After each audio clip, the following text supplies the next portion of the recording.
Well, for more on all of this, let's cross to Francis Collings, who's in Gaziantep near Turkey's border with Syria and joins us now live. Francis, these are quite serious allegations and it puts potentially further strain on the relationship between Washington and Ankara.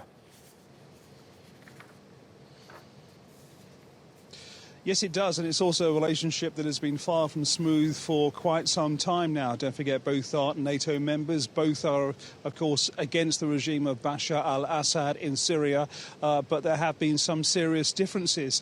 In a sense, this is something of a tit-for-tat, because Turkey says that the US had accused it of supplying oil to Daesh and trading across the border.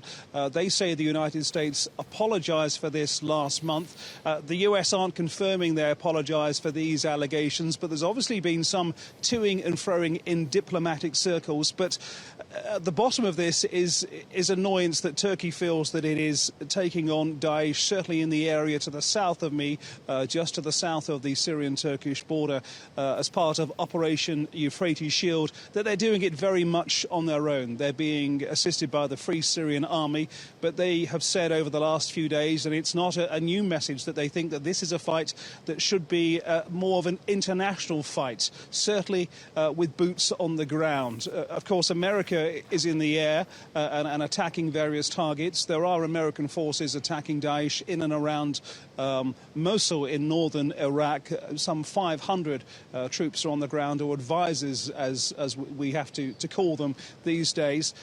But Turkey is somewhat irritated by this scenario.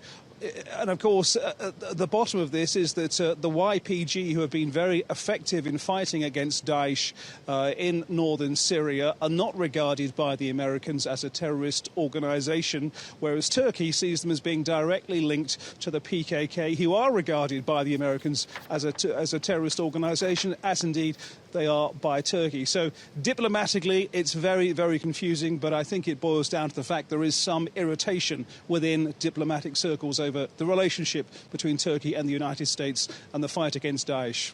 So Francis, where does all this leave then diplomacy over Syria as a whole right now, and the diplomatic efforts to try and find a solution to that conflict?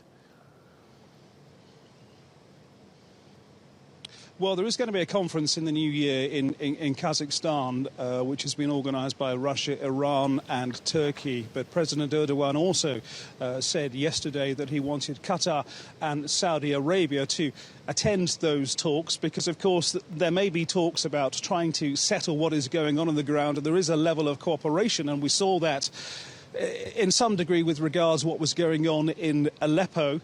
But you have Russia on one side, who is backing, along with Iran, implacably the regime of Bashar al-Assad in Damascus, and you have Turkey and the United States, despite their differences, being opposed to it.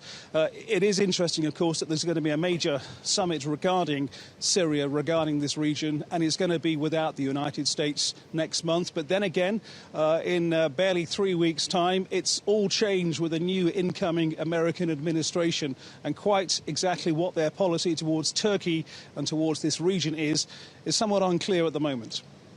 OK, Francis, thank you.